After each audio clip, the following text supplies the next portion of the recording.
지난 월요일부터 우리가 새로 시작한 2024년 날마다 성경 읽기를 통해서 사사기를 읽기 시작했습니다. 그 스케줄에 맞춰서 사사기의 중요한 문제들 몇 가지를 좀 생각해 보려고 합니다. 사사기는 여호수아가 유언으로 남긴 숙제를 떠안고서 시작을 합니다. 여호수아 23장 12절부터 13절 한번 보실까요? 그때 여호수아가 이렇게 유언을 남기는 것을 볼 수 있습니다. 여호수아 23장 12절로 13절. 너희가 만일 퇴보하여 너희 중에 빠져 남아있는 이 민족들을 친근히 하여 더불어 혼인하며 피차 왕래하면 정령이 알라 너희 하나님 여호와께서 이 민족들을 너희 목전에서 다시는 쫓아내지 아니하시리니 그들이 너희에게 올무가 되며 덫이 되며 너희 옆구리에 채찍이 되며 너희 눈에 가시가 되어서 너희가 필경은 너희 하나님 여호와께서 너희에게 주신 이 아름다운 땅에서 멸절하리라. 여러분, 왜 이런 경고를 주는 것입니까? 그것은 가나안 땅이 가지고 있는 독특한 특성 때문입니다. 여러분이 아시는 대로 가나안 땅은 하나님의 교회가 서게 되는 영역이 아닙니까? 가나안 땅은 마치 에덴 동산처럼 전체 세상에서 성별된 땅입니다. 하나님께서는 아브라함에게 약속하신 대로 이 가나안 땅에 장차 세상에 복이 되는 거룩한 나라를 세우려고 하십니다. 그래서 이 땅은 하나님의 성소의 땅으로 지목되지 않았습니까? 그래서 바로 이 하나님의 성소에서 비치는 그 빛이 전체 세상으로 퍼져서 마침내는 천하 만민이 그 빛을 보고 하나님께 돌아오게 하려고 하시는 것입니다. 가나안 땅은 본래 그런 독특한 성격을 가지고 있기 때문에 이 땅에 건설될 나라는 거룩하게 보존이 되어야 합니다. 그래 이스라엘이 가나안 거민과 성전의 땅에서 가나안 거기 원주민들과 공존하는 길을 강력하게 경고하는 배경이 그것입니다. 만약 그렇게 되면 가나안 땅은 젖과 꿀이 흐르는 땅이 아니라 여호수아의 말대로 그들은 그 아름다운 땅에서 멸절하게 될 겁니다. 그러니 이스라엘 백성은 여호수아가 죽은 뒤에 계속해서 가나안 땅을 정복해 나가는 과정에서 바로 그 점을 명심해야 했습니다. 그냥 그 땅을 두루두루 정복해서 자기들끼리 그저 잘 먹고 잘 사는 행복한 나라를 건설하자 하는 것이 이 땅을 정복하는 목적이 아니지 않습니까? 거기에 그들은 하나님을 경외하는 거룩한 나라를 세워야 하는 까닭에 그들은 땅을 정복하는 과정에서 거기에 기존에 있던 헛된 우상 종교를 기반으로 서 있는 이 가나안 원주민들의 정치와 종교와 문화 등 이 모든 것들을 다 진멸해야 했습니다. 그러니 그들의 단과 주상을 회파하고 그들의 우상 종교를 그 자체를 다 깨부수라는 명령이 주어졌습니다. 여호수아의 유언이 지금 그것을 말하는 것 아니겠습니까?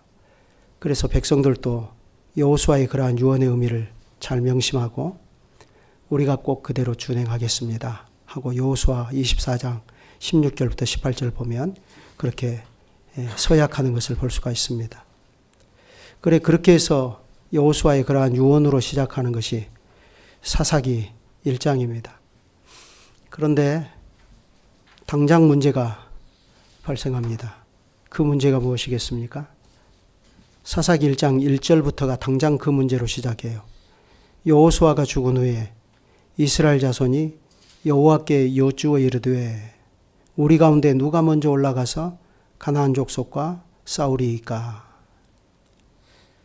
자, 보시는 것처럼 이스라엘 백성이 여호와께 와서 물었습니다. 우리 가운데 누가 먼저 올라가서 가나안 족속과 싸우리이까.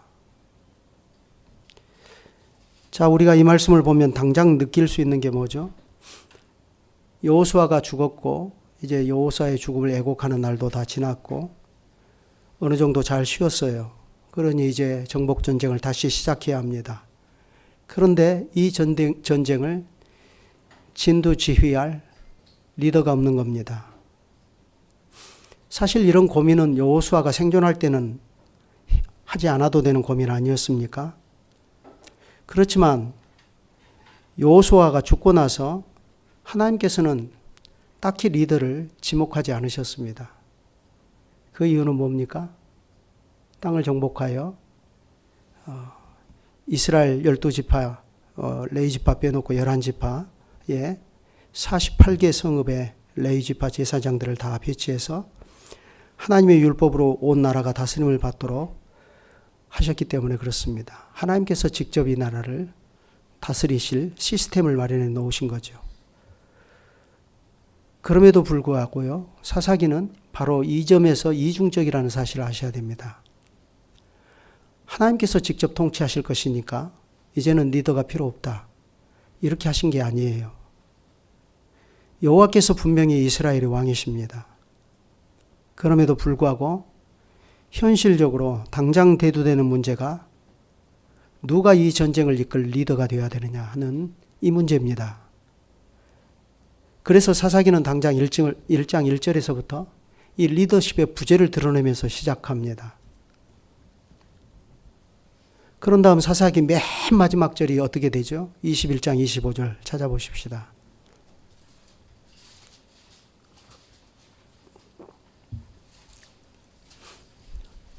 여러분이 너무나 잘 아시는, 심지어 암송도 하고 계시는 말씀이죠. 사사기 맨 끝의 말씀입니다. 1장 1절이 이렇게 시작했고 맨 끝의 말씀이 어떻게 마무리되는가를 보십시오. 그때에 이스라엘의 왕이 없으므로 사람이 각기 자기의 소견에 오른 대로 행하였더라. 결국 1장 1절부터 제시된 리더십의 부재 문제가 사사시대 내내 이스라엘 자손의 발목을 붙잡았습니다. 그래서 결국 그 문제가 사사기의 결론으로 맺어지됩니다. 그러니까 결국 이 문제는 무엇을 얘기하느냐 하면 사사시대의 혼란과 구약교회의 불행은 왕의 부재로 인하여 온 것이다, 그걸 말하는 것입니다. 그래서 사사기는 이것을 읽는 독자들로 하여금 자연스럽게 이 왕의 부재, 리더십의 부재를 절감하게 하고 왕이 꼭 있어야 되겠구나 하는 그 필요성을 느끼게 만듭니다. 그래서 그 뒤에 룻기를 거쳐서 사무엘상으로 가면 마치 기나긴 어두운 터널 저 먼 출구로부터 한 줄기 빛이 들어오는 것과 같습니다. 다윗의 존재가 거기에서 비치고 다윗을 통해서 결국 다윗의 후손 그리스도까지 연결되는 하나님께서 친히 운행해 나가시는 이 놀라운 구속 역사의 척추 라인이 그렇게 해서 희미하게 보이는 것입니다. 그래서 우리가 사사기를 볼 때는 이런 큰 그림을 머릿속에 담고서 본문의 장면 하나하나를 살피고 그 의미를 살펴보는 것이 매우 중요합니다. 그래 우리가 다시 1장 1절로 가보시죠. 우리 중 누가 우리의 지도자로서 우리를 이끌 것인가 하는 것이 이제 초미의 관심사인데, 그것은 여호수아 사후에 하나님께서 여호수아의 뒤를 잇는 지도자를 딱히 정해주지 않으신 까닭입니다. 그래서 이스라엘은 가나안 전쟁을 시작하는 마당에 제일 먼저 누가 우리를 이끌 것인가 하는 이 문제를 가지고 여호와께 와서 물었습니다. 그러자 하나님께서 뭐라 대답하십니까? 내가 왕인데 그냥 가서 싸우면 되지 뭘 그걸 가지고 나한테 와서 묻느냐, 이렇게 말하지 않고 여호와께서 이르시되 유다가 올라갈지니라 보라 내가 이 땅을 그의 손에 넘겨주었노라, 이렇게 말씀하십니다. 여호와께서 유다를 지목하셔요. 여기에서 유다는 유다 지파를 지목하는 것이고, 그것은 특별히 유다 지파의 수장인 갈렙을 지목하시는 것입니다. 그러면 이것은 갑자기 일이 이렇게 된 겁니까? 그냥 즉흥적으로? 그렇지 않죠. 우리가 야곱이 죽기 전에 예언한 그 예언의 내용만 똑바로 기억하고 있어도 이게 하나님의 경륜 안에 다 작정된 일이다라는 것을 알 수가 있어요. 창세기 49장 8절부터 한번 찾아서 읽어보십시다.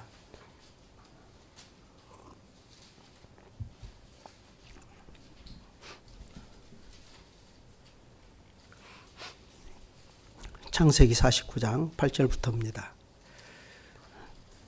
거기 보면 이렇게 되어 있습니다. 유다야, 너는 내 형제의 찬송이 될지라. 내 손이 내 원수의 목을 잡을 것이요 내 아비의 아들들이 내 앞에 절하리로다. 유다는 사자 새끼로다.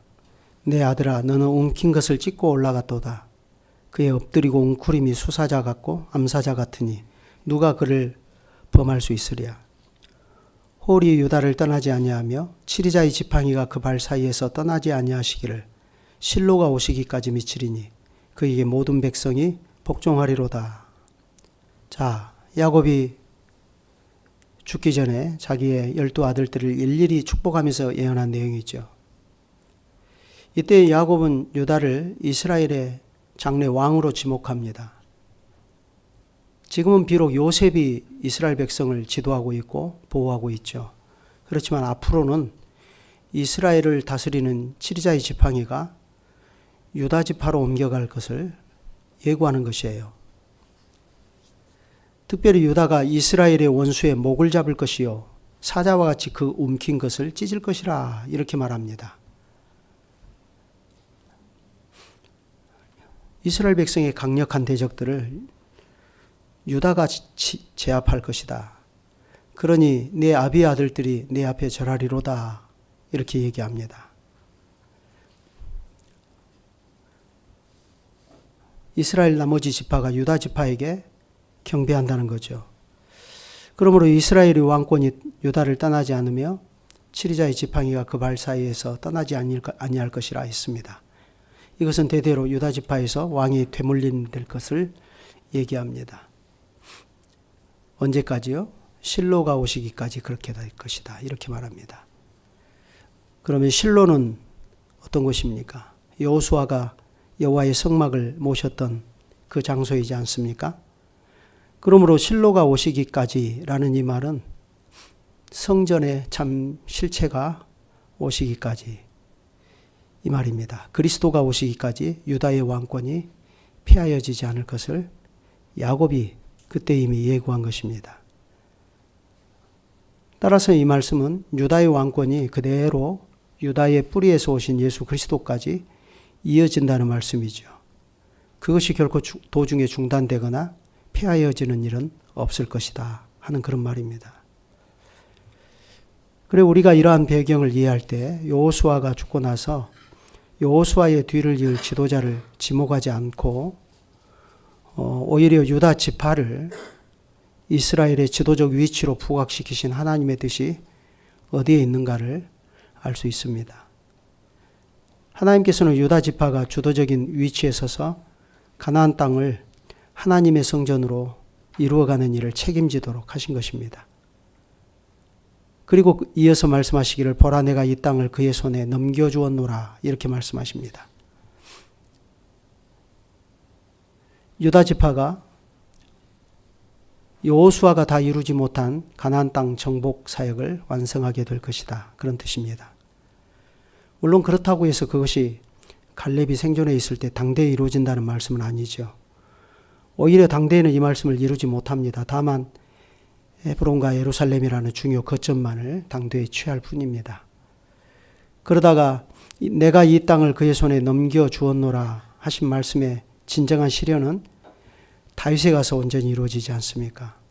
실제로 보면 예루살렘도 다윗이 그때의 여부수족을 온전히 몰아내고 정복하지 않습니까? 그러니까 여호수아 사후 이스라엘을 통하여 가나안에 하나님의 나라를 세우는 주체가 누구냐 할 때 유다 지파 자손이요 이새의 뿌리에서 나온 다윗이 될 것이다 하는 것입니다. 사사시대에 많은 사사들이 이스라엘 가운데 출현했습니다. 그렇지만 그 가운데 그 누구도 이 가나안 땅을 온전히 정복하여 그곳에 성전을 세우고 하나님 나라를 완성하는 대업을 이루지 못했습니다. 오직 하나님의 사람 다윗이 그 일을 했고 심지어 다윗도 성전을 끝내 세우지 못하고 죽었죠. 성전은 그 아들 솔로몬에 의해서 세워집니다. 그런 점에서 가나안 땅에 참 성전을 세우시는 이는 다윗의 아들이 다윗의 후손이신 예수 그리스도이심을 알 수 있습니다.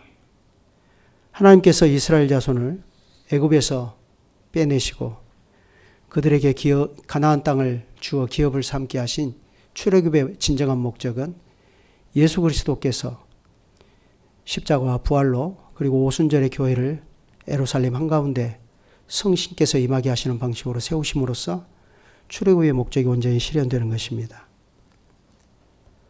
그러므로 여호와께서는 이런 것을 다 내다보시고 주님의 영원한 경륜 가운데 작정하신 대로 유다 지파를 이스라엘의 머리로 삼으십니다.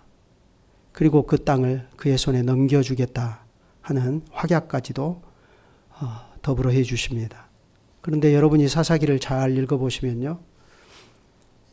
이스라엘 12지파가 유다 지파의 이 지도권을 인정 안 합니다. 특히 에브라임 지파 같은 경우는 더더욱 안 하죠. 그런 부분들이 아주 재밌습니다. 그래서 이스라엘의 분란이 일어나게 되고 그렇게 되잖아요. 그래서 나중에 사무엘상에 가서 다윗이 서게 되었을 때도 계속해서 베냐민 지파의 수장인 사울 왕에 의해서 그것이 거부당하지 않습니까?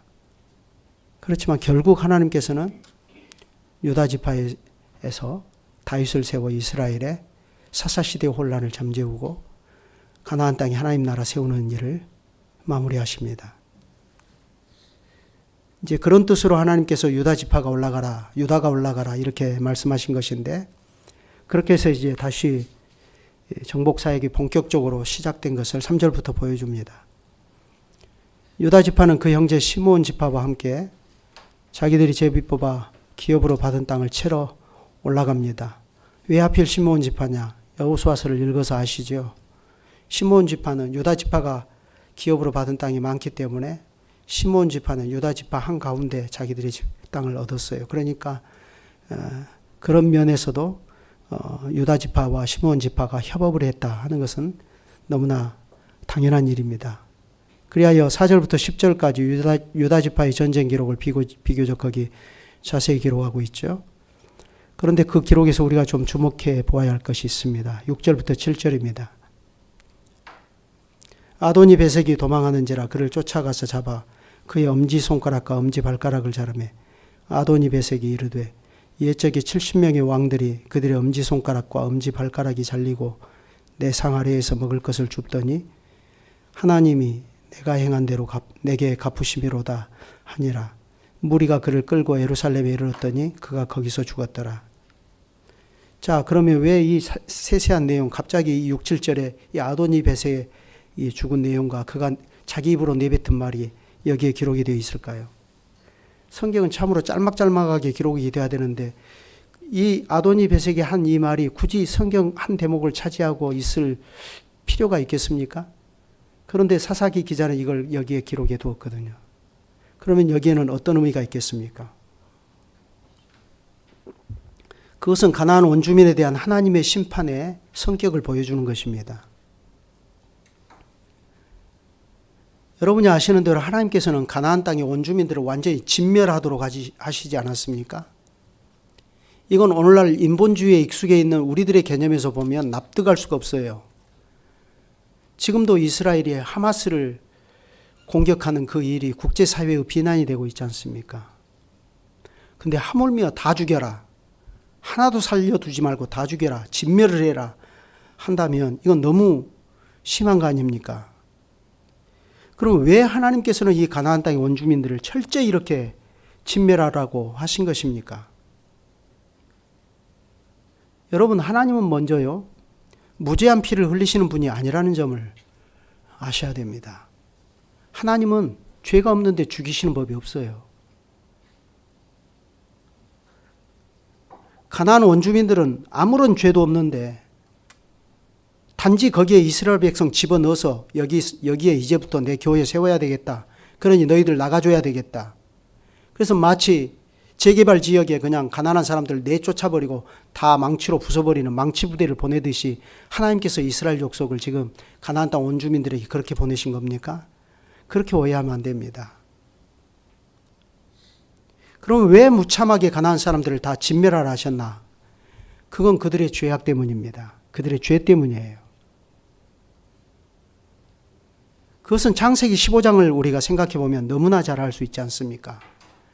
하나님께서 그때 이미 아브라함에게 내가 이 땅을 너와 내 후손에게 주겠다고 말씀하셨어요. 그런데 당장은 아니라고 하십니다. 400년 후에 주겠다고 말씀하셔요. 그 이유가 뭐죠? 두 가지죠. 첫째는 지금은 당장 이 가나안 땅의 죄가 관영하지 않았다. 두 번째, 먼저 이국에 가서 외국에 가서 아브라함의 후손이 큰 민족을 이루고 돌아올 것을 말씀하시잖아요. 여기서 중요한 점은 아직은 이 가나안 부족의 죄가 관영하지 않았다. 이렇게 말씀하신다는 사실입니다. 그러나 이제는 이 땅의 죄악이 관영했습니다. 그러므로 하나님께서 죄악이 관영한 백성들을 심판하시는 것입니다. 근데 중요한 점은 이 가나안 땅의 원주민의 왕인 아도니 베섹이 스스로 그 사실을 인정하고 있다는 사실이에요. 아도니 베섹이 이르되 옛적에 70명의 왕들이 그들의 엄지손가락과 엄지발가락이 잘리고 내 상 아래에서 먹을 것을 줍더니 하나님이 내가 행한 대로 내게 갚으심이로다 하니라. 내가 행한 대로 하나님께서 나에게 갚으신다 이거예요. 아도니 베섹은 죄가 없는 무죄한 사람임에도 불구하고 단지 하나님께서 하나님 자신의 목적 때문에 무죄한 사람을 죽이시는 것이 아닙니다. 그가 행한 대로 갚으시는 거예요.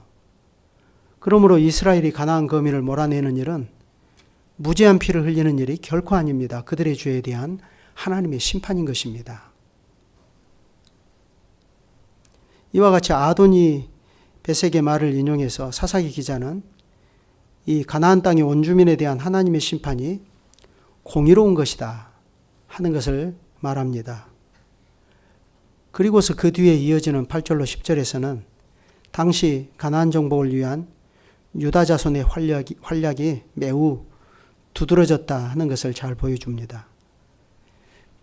특히 10절의 기록이 의미가 있어요.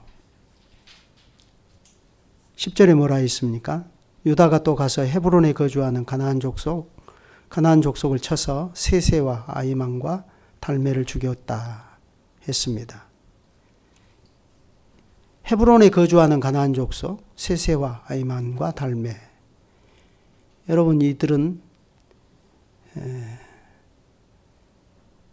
이스라엘 백성이 가나안 땅에 처음으로 12명의 정탐꾼을 보냈을 때 12명의 정탐꾼이 가나안 땅을 정탐하고 돌아와서 제일 무서워했던 사람들입니다. 아낙 자손의 후예들. 그런데 갈렙이 마침내 아낙 자손을 모두 죽이고 헤브론을 차지했다 하는 것입니다. 사사기 기자가 그 점을 콕 집어서 이야기합니다. 그러면 왜 이 일이 의미가 있겠어요? 방금 말씀드린 것처럼 민수기 13장에 보면 그 당시 이스라엘 정탐꾼들은 가나안 땅이 하나님의 약속대로 젖과 꿀이 흐르는 땅이라는 것을 보고 왔습니다. 그럼에도 불구하고 거기에 사는 아낙 자손을 보고 뒤로 물러나 버려요. 그때 유일하게 여호수아와 갈렙 이 두 사람만이 백성을 안돈시키면서 그렇지 않다. 여호와께서 우리와 함께 하시니까 우리가 그 땅에 올라가서 그 땅을 취하자. 그러면 능히 이기리라 하지 않았습니까? 그런데 그때는 여호수아의 말도 갈렙의 말도 통하지 않았습니다. 그래서 그때는 결국 물러나고 말았어요. 그러나 하나님께서 믿음의 사람 갈렙을 통해서 그때 그들이 무서워서 뒤로 물러나 버린 아낙 자손을 이때 갈렙의 손으로 죽이시고 그들이 장악하고 있던 땅을 헤브론을 갈렙에게 주신 것을 특별히 보여줍니다. 그런데요, 바로 그 뒤에 무슨 기록이 있습니까? 11절부터 15절.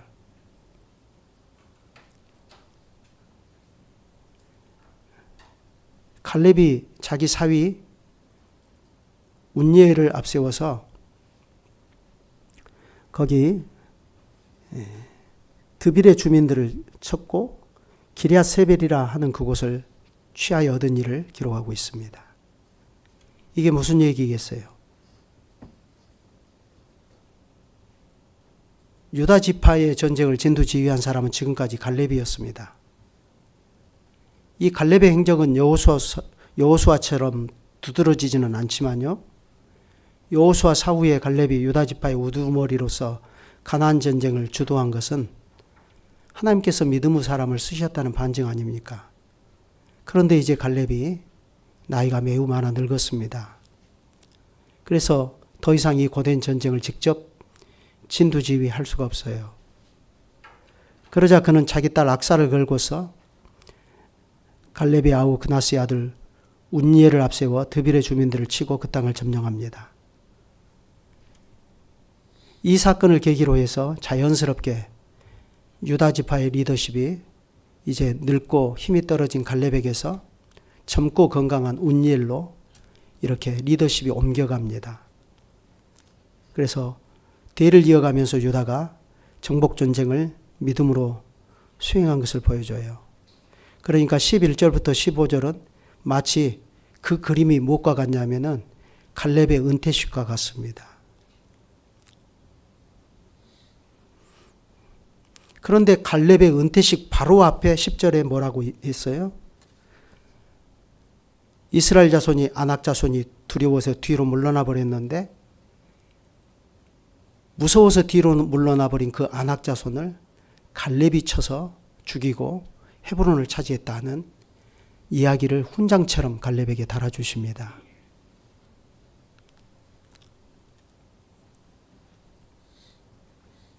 그러니까 다시 보면 그 앞에 있는 10절의 기록은 이제 지도자로서 퇴임하는 갈렙에게 하나님께서 수여해 주시는 그동안 갈렙이 믿음으로 살아온 그 일을 온전히 인정해 주시는 하나님의 훈장과 같은 거예요.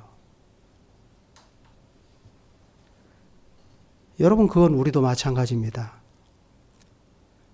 우리가 한평생 믿음으로 살다가 우리도 언젠가는 나이가 들어서 현역에서 물러나는 때가 올 겁니다. 나이가 많아져서 몸이 느슨해지고 그래서 그때는 집사이직도 수행하기 어려운 때가 오는 것입니다. 장로는 더더욱 어떻습니까? 목사는 어때요? 또 평범한 교인으로 보이지 않는 곳에서 주님의 교회를 위해서 젊은 청춘을 다 바쳐서 봉사하고 살아온 신자의 일생은 어떻습니까? 신자가 하나님을 경외하는 믿음으로 세상에서 하나님의 뜻을 이루고 살려고 할 때 특히 그것이 거룩한 교회를 하나님의 뜻대로 이루고 살려는 목적이었을 때 그건 여러 가지 현실적인 제약들과 어려움들이 산더미처럼 많지 않습니까? 그건 여기 계시는 여러분들이 다 경험해 보셔서 아시고 또 지금도 경험하고 있는 일 아닙니까? 그럴 때 그런 현실적인 제약과 예상되는 어려움 때문에 그걸 보고 뒤로 물러나 버리는 사람이 있고 그렇지 않고 아니다. 하나님께서 우리와 함께 하시면 우리가 하나님의 은혜로 거룩한 교회를 끝까지 이루고 나갈 수 있다. 그렇게 해서 믿음으로 그것을 계속해서 해나가는 사람이 있습니다. 그렇다고 해서 어디 그것이 순탄하게 이루어집니까? 세상에 그런 일은 없습니다. 그럴지라도 하나님께서는 믿음으로 하나님의 뜻을 수행하려고 하는 그 사람의 그 믿음을 얼마나 소중하게 보시느냐 하는 것입니다. 갈렙이 평생 믿음으로 투쟁하고 살았던 그것이 얼마나 하나님 앞에서 하나님이 그걸 소중하게 보셨는가 하는 것을 10절의 말씀으로 훈장처럼 얘기해 주시잖아요. 하나님께서 친히 이것은 갈렙의 은퇴에 대한 하나님의 인정입니다. 그리고 그의 은퇴에 대한 평가입니다. 하나님께서 하나님의 백성 누구라도 평생을 믿음으로 살면서 하나님의 뜻을 이루고 살려고 하는 사람에게는 그러한 똑같은 훈장을 주시는 것입니다. 그것이 우리의 소망이고 기쁨이지 않겠습니까? 그것을 상급이라고도 말씀하시잖아요. 그 다음 16절은 모세의 장인 겐사람의 자손이 유다 자손과 함께 거주하게 된 것을 말했고요. 이어지는 17절로 18절은 유다가 그의 형제 시므온과 함께 정복전쟁을 아주 잘 시행한 것을 단적으로 보여줍니다. 유다가 그 형제 시므온과 함께 가서 스밧에 거한 가나안 사람을 쳐서 그곳을 진멸하였으므로 그 성읍 이름을 호르마라 하니라. 유다가 또 가사와 그 경내와 아스글론과 그 경내와 에그론과 그 경내를 취하였고, 보시는 것처럼 유다 지파가 그의 형제인 시몬 지파와 함께 수행해 나가는 정복전쟁은 아주 혁혁한 전과를 올렸습니다. 호르마, 가사, 아스글론, 에그론 등을 얘기했는데 이건 지금 전쟁이 한참 벌어지고 있는 팔레스타인의 가자 지구 그쪽이라고 생각하시면 됩니다. 그런 쪽들을, 거기에 가까운 지역들을 속속들이 다 취하신 거예요. 그래, 이대로만 가면 정복전쟁은 아주 무난하게 잘 이루어질 것처럼 보입니다. 그런데요, 19절부터 분위기가 좀 바뀌어요. 이상하게. 19절부터 읽어봅시다. 여호와께서 유다와 함께 하신 거로 그가 산지 거민을 쫓아내었으나 골짜기 거민들은 철병거가 있으므로 그들을 쫓아내지 못하였으며, 무리가 모세의 명한 대로 헤브론을 갈렙에게 주었더니 그가 거기 안악의 세 아들을 쫓아내었고, 아까 나온 얘기를 또 하잖아요. 베냐민 자손은 예루살렘에 간 여부스 사람을 쫓아내지 못하였으므로 여부스 사람이 베냐민 자손과 함께 오늘날까지 예루살렘에 거하더라. 자, 19절에 유다 지파가 산지 거민은 쫓아냈으나 골짜기 거민은 쫓아내지 못했다 하고 이렇게 말합니다. 왜요? 그들이 철병거를 가지고 있었기 때문에. 그러다가 사사기 1장 전체에서 이렇게 쫓아내지 못했다 하는 기록이 여기에서 최초로 나오는데요. 21절에 가서는 그 분위기가 또 바뀝니다. 예루살렘에 거한 여부수 사람을 쫓아내지 못하였으므로 여부수 사람이 베냐민 자손과 함께 오늘날까지 예루살렘에 거하니라. 조금 더 분위기가 안 좋아지죠. 그런데 이것이 끝이 아닙니다. 그 다음에 계속되는 기록을 보면 문제가 점점 심각해지는 것을 볼 수 있습니다. 22절부터 26절은 얼핏 보면 요셉 지파가 베델을 무리 없이 잘 쳐서 취한 것을 보여주는데, 그렇지만 이 22절부터 26절의 핵심은 그게 아닙니다. 오히려 다른 이야기가 거기에 붙어 있죠. 어떤 얘기입니까? 요셉 지파가 자기들에게 베델의 성읍 입구를 알려준 한 사람을 용인해 가지고 자기들 가운데 살게 했다는 얘기입니다. 물론 요셉 지파가 이 사람과 그 가족은 살려준 것은 여리고성의 라합의 얘기와 이야기 자체는 비슷하죠.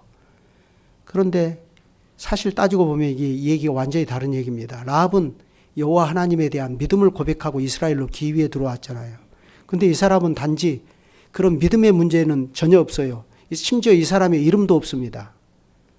그러면 다만 이 사람은 어떻게 했냐? 형세의 유불리를 판단하고 요셉 지파에게 성읍 입구를 알려준 거예요. 그런 사람을 요셉 지파가 살려주었습니다. 그러니 어떻게 되었죠?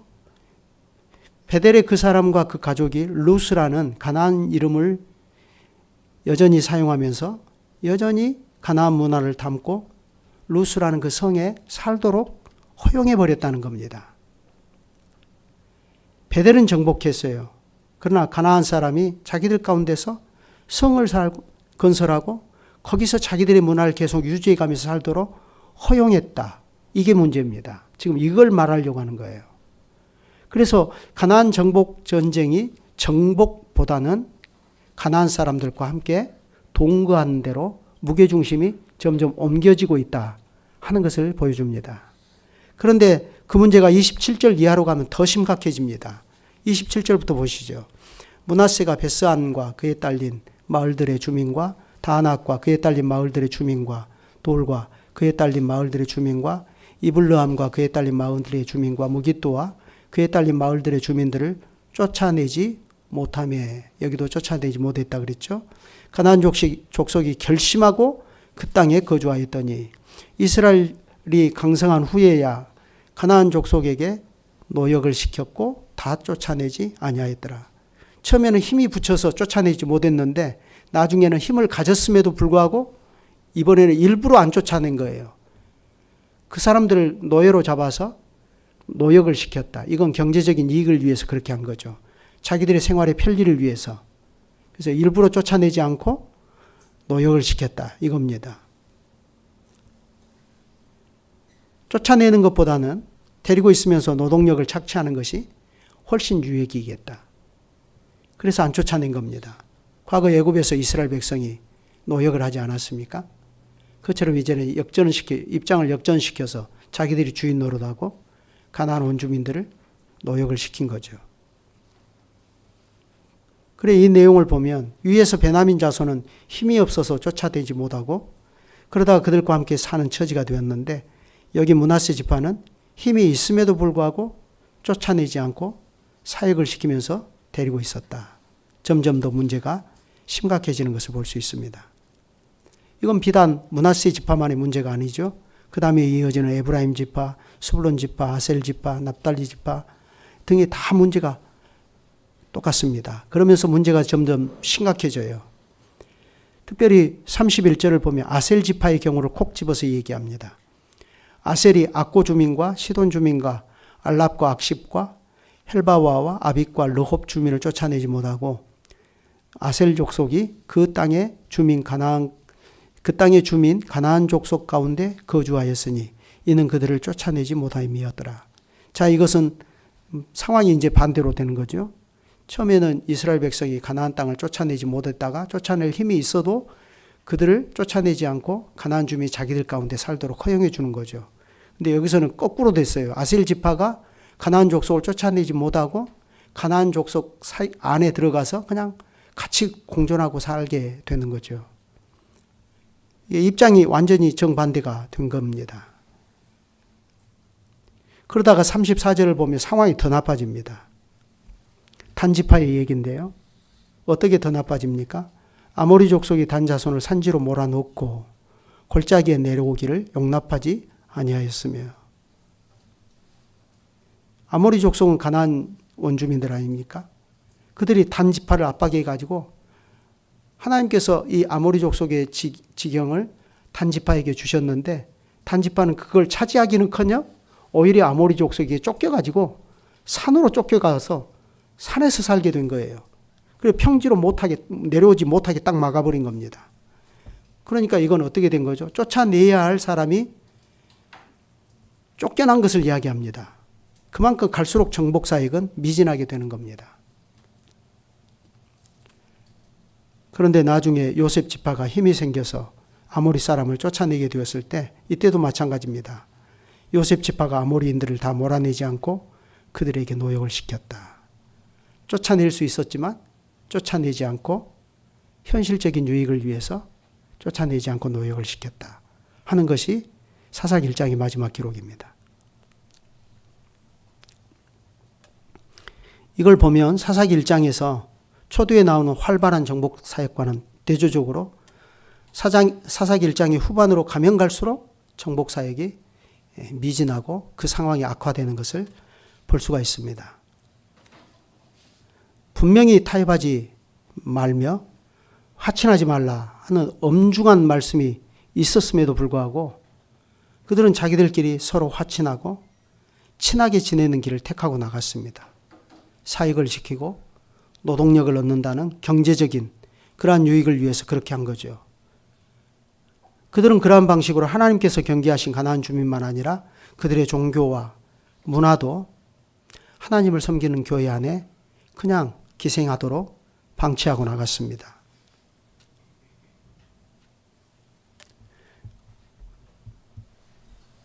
우리는 이러한 사사기 1장의 이 기록을 오늘날 우리 교회의 현실에 물론 그대로 도입하기는 어렵습니다. 왜냐하면 오늘날은 세속정부와 교회의 영역이 엄격하게 구분되어 있는 까닭입니다. 오늘날 만약 어떤 교회가 우리가 이 과천에 있는데 예를 들어서 말하는 거예요. 우리 교회가 이 과천시를 하나님의 교회로 온전히 세워야 되겠다 해서 불신자들을 이 지역에서 다 쫓아내고 과천을 완전히 성지로 만들겠다면 그건 망상입니다. 그건 하나님의 뜻이 아니죠. 그런 측면에서 사사기 1장은 그대로 우리 교회의 현실에 적용하기 어려운 측면이 있습니다. 그렇지만 이 말씀이 오늘날 하나님의 백성인 우리 자신과 교회에 주는 교훈은 분명합니다.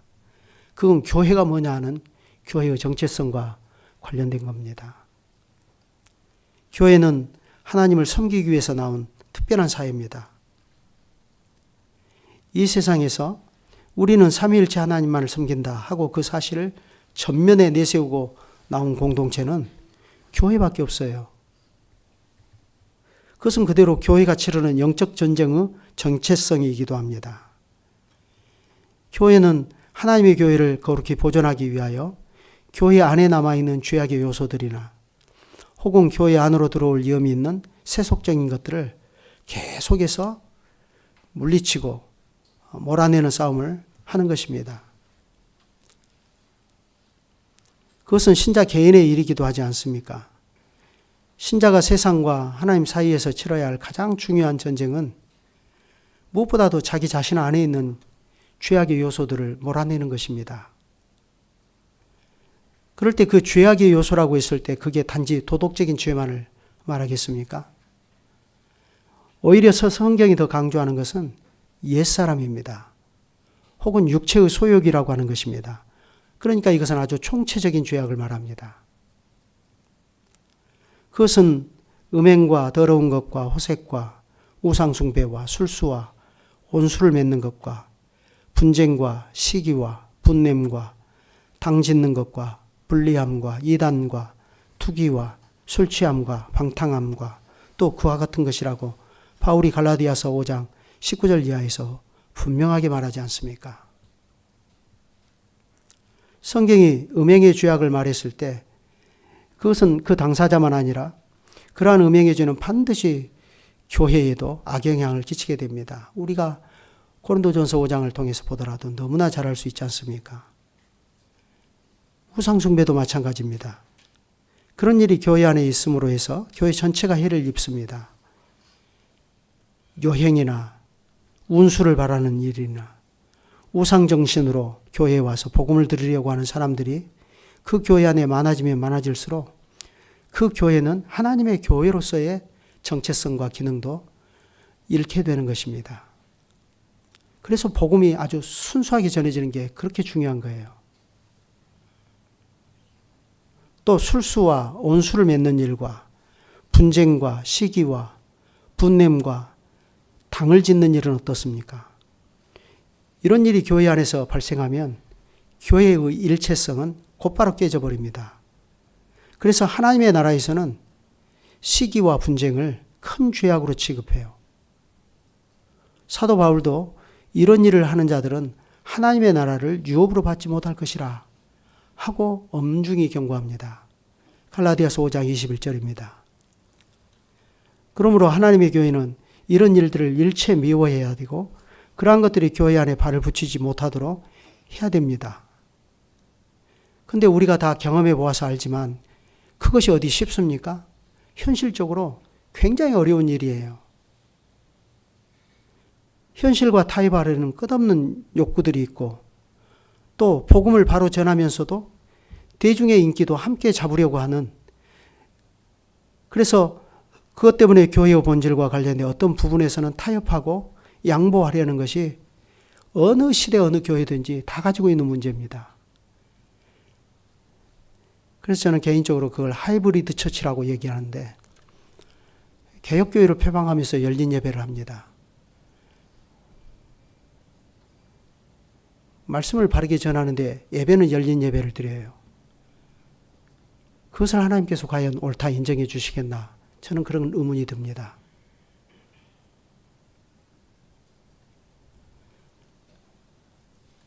그럼에도 불구하고 하나님께서 사사기 1장 맨 가운데 이런 점점 이 상황이 어려워지는 그 가운데도 사사기 1장 한가운데 갈렙이 아낙 자손을 죽이고 헤브론을 차지한 이야기를 그의 은퇴의 병과 같이 딱 배치해 두고 계십니다.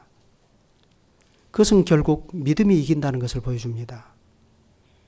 이 신령한 전쟁은 믿음으로 싸우는 전쟁이라는 것을 보여주고 믿음으로 싸워 나가기 때문에 결국 승리한다는 것을 보여줘요.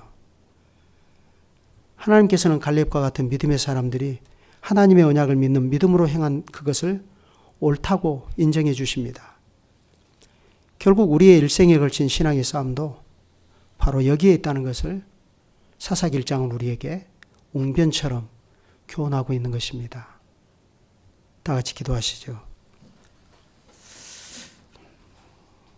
하나님 아버지, 사사기 1장을 통해서 하나님의 교훈을 우리에게 들려주셔서 감사합니다. 하나님의 백성 일생 동안 교회를 이루면서 치르고 나가는 이 신령한 전쟁은 하루 이틀에 걸쳐서 싸우는 싸움이 아니기 때문에 이 길고 고단한 싸움에 지쳐서 그만 현실과 타협하게 되는 것이 우리의 연약함입니다. 그러한 가운데 있는 저희들에게 이 말씀을 들려주시고 믿음이 결국 승리하는 것이고 하나님께서는 그 믿음으로 싸워나가는 그 싸움을 인정해 주신다는 사실을 갈렙을 통하여 가르쳐 주십니다. 그러니 주님, 저희가 낙심하지 않고 주님의 교회를 세워나가는 이 신령한 전쟁을 이 불의한 세상 한가운데서 힘있게 계속해 나갈 수 있도록 은혜를 베풀어 주시기를 구합니다. 주 예수님 이름으로 기도드립니다. 아멘.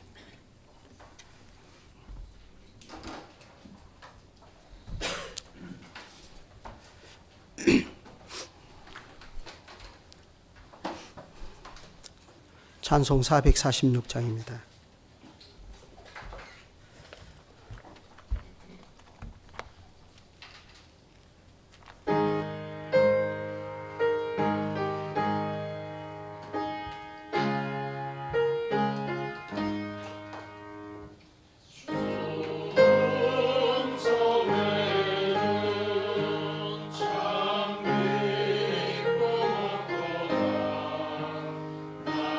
사랑하는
이 시간 간단히 우리가 함께 공동의 기도 제목을 가지고 다 같이 기도하고 제가 마무리 기도하겠습니다. 다 같이 기도하시죠.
제가 기도드리겠습니다.